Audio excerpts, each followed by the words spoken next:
Assalamualaikum warahmatullahi wabarakatuh. Halo, kami dari kelompok 2 akan menjelaskan dan kita juga akan mempelajari topik pengertian konsep-konsep manajemen berdasarkan aktivitas, total quality management, target costing, theory of constraint, just in time, dan balance cost curve. Activity based management adalah pendekatan yang bertujuan untuk meningkatkan efisiensi dan aktivitas organisasi dengan memfokuskan perhatian pada aktivitas-aktivitas yang dilakukan dalam proses ini. Konsep-konsep manajemen berdasarkan aktivitas dalam ABM. Pertama ada identifikasi aktivitas. Identifikasi aktivitas adalah proses paling pertama yang ada pada ABM. Semua aktivitas yang terjadi dalam organisasi dicatat dan dipahami. Yang kedua ada pengukuran biaya aktivitas. Pengukuran biaya aktivitas adalah proses menentukan berapa biaya yang dikeluarkan untuk melakukan setiap aktivitas yang telah diidentifikasi. Ini melibatkan pengumpulan data tentang sumber daya yang digunakan oleh aktivitas. Yang ketiga ada analisis aktivitas. Analisis aktivitas adalah proses mengevaluasi biaya dan kontribusi dari setiap aktivitas untuk memahami nilai tambah yang diberikan dan mengidentifikasi area untuk perbaikan. Yang keempat yaitu perbaikan proses. Berdasarkan analisis aktivitas, organisasi dapat merancang ulang proses bisnis untuk mengurangi biaya dan meningkatkan efisiensi. Kelima, ada manajemen kinerja. Manajemen kinerja dalam ABM berfokus pada mengelola dan memantau kinerja aktivitas untuk memastikan bahwa tujuan organisasi tercapai secara efisien. Keenam, ada pengambilan keputusan. Data yang dihasilkan dari ABM memberikan wawasan yang lebih baik mendalam untuk pengambilan keputusan yang strategis. TKM Quality Management adalah sebuah filosofi manajerial yang bertujuan untuk meningkatkan kualitas dan efisiensi di seluruh aspek organisasi dengan melibatkan semua level manajemen dan karyawan. Tujuan dari TKM itu sendiri yaitu 1. Fokus pada kepuasan pelanggan. TKM menempatkan kepuasan pelanggan sebagai prioritas utama. Yang kedua yaitu partisipasi seluruh karyawan. Semua anggota organisasi, dari manajer hingga karyawan, diharapkan terlibat dalam upaya perbaikan kualitas. Yang ketiga, peningkatan berkelanjutan. TQM mempromosikan pendekatan perbaikan yang berkelanjutan. Artinya, perbaikan dilakukan secara terus-menerus untuk meningkatkan proses dan hasil ini. 4. Pendekatan berbasis proses. Organisasi dianjurkan untuk melihat dan mengelola proses secara menyeluruh, bukan hanya fokus pada satu produk akhir. Yang kelima, penggunaan data dan fakta. Keputusan dalam TQM didasarkan pada data dan fakta yang objektif. Apa itu target costing? Target costing adalah pendekatan atau strategi yang dilakukan oleh pebisnis untuk menetapkan titik harga kepada suatu produk dan merekayasanya ke titik tersebut. Tujuan utama dari target costing adalah untuk mengelola bisnis supaya lebih menguntungkan di pasar yang sangat bersaing atau kompetitif. Adapun 3 tujuan utama lainnya yaitu sebagai berikut. 1. Untuk menurunkan biaya produk baru sehingga tingkat profitabilitas yang dibutuhkan bisa dipastikan. Yang kedua, produk baru yang akan dipasarkan akan dapat memenuhi tingkat kualitas, waktu pengiriman, dan harga yang diperlukan oleh pasar.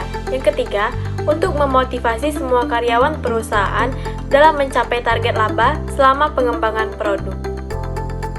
Berikut ini ciri atau karakteristik dari target costing. Yang pertama, dengan adanya target costing, untuk melihat pengurangan biaya produk bisa diidentifikasi dengan mudah. Yang kedua, penentuan target biaya, di mana dengan cara mengurangkan pendapatan target dengan harga targetnya. Yang ketiga, telah menjadi bagian integral dari strategi dan pengenalan produk baru ke pasaran. Selain itu juga, target costing memiliki beberapa kelebihan. Yang pertama, dapat mengoptimalkan biaya. Yang kedua, cara yang lebih sistematis dan formal. Yang ketiga, meminimalisir waktu siklus produk. Yang keempat, profitabilitas bisnis jauh lebih besar.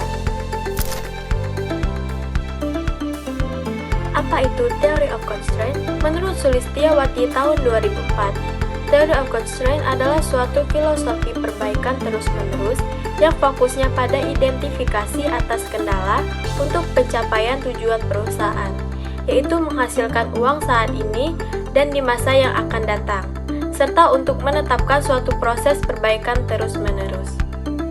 Ada beberapa jenis-jenis kendala.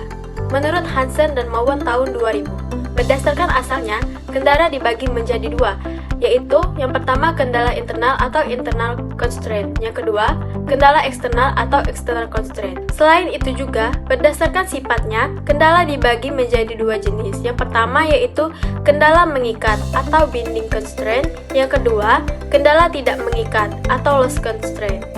Theory of Constraint memiliki tiga aspek atau unsur penilaian yang digunakan dalam pengukuran operasional perusahaan. Pertama, throughput, yang kedua, persediaan, yang ketiga, biaya-biaya operasional.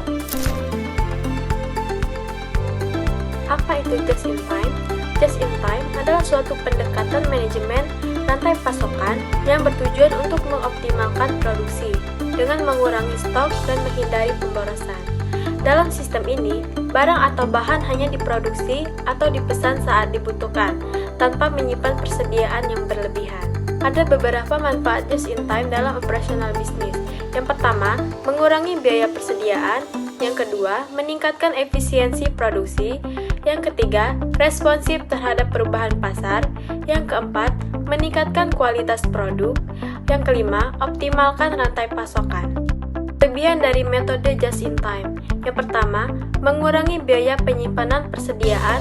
Yang kedua, mengoptimalkan proses produksi dengan meminimalkan pemborosan waktu dan bahan baku.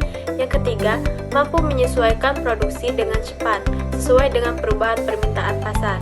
Yang keempat, fokus pada pengendalian kualitas yang ketat.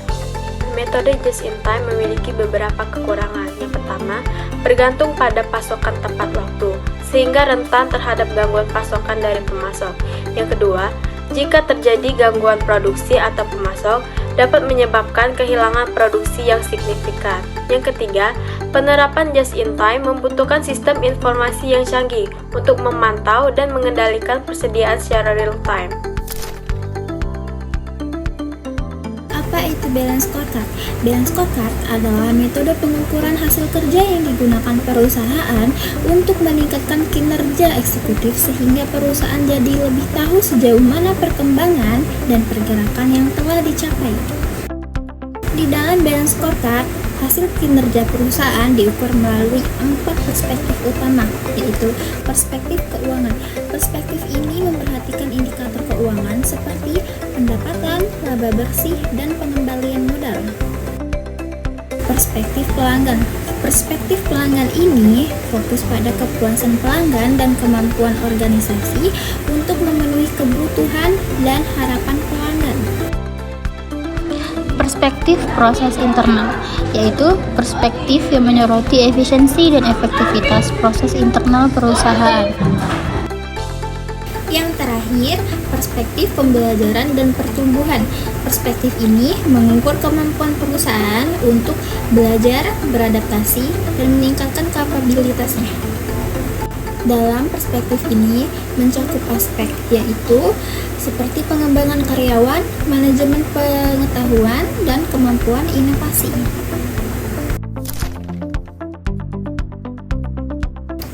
Apa itu good corporate governance?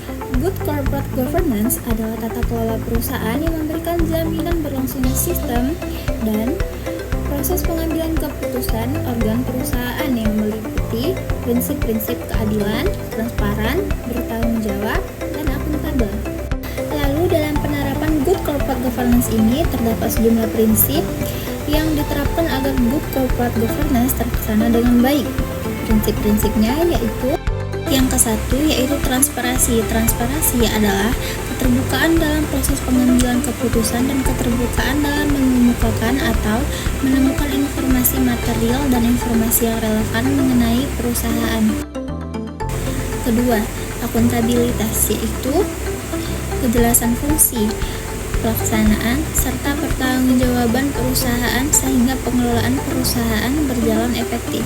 Ketiga, kemandirian, yaitu keadaan di mana perusahaan dikelola secara profesional tanpa adanya campur tangan, kepentingan dan tekanan pihak lain yang tidak sesuai dengan peraturan dan prinsip. Adapun yang keempat, pertanggungjawaban, yaitu kesesuaian dalam pengelolaan perusahaan terhadap peraturan perundang-undangan yang berlaku dan sesuai dengan prinsip korporasi yang sehat. Lalu yang terakhir, kewajaran, yaitu keadilan dan kesetaraan dalam pemenuhan hak-hak pemangku kepentingan atau para stakeholder yang timbul berdasarkan perjanjian dan peraturan perundang-undangan yang berlaku.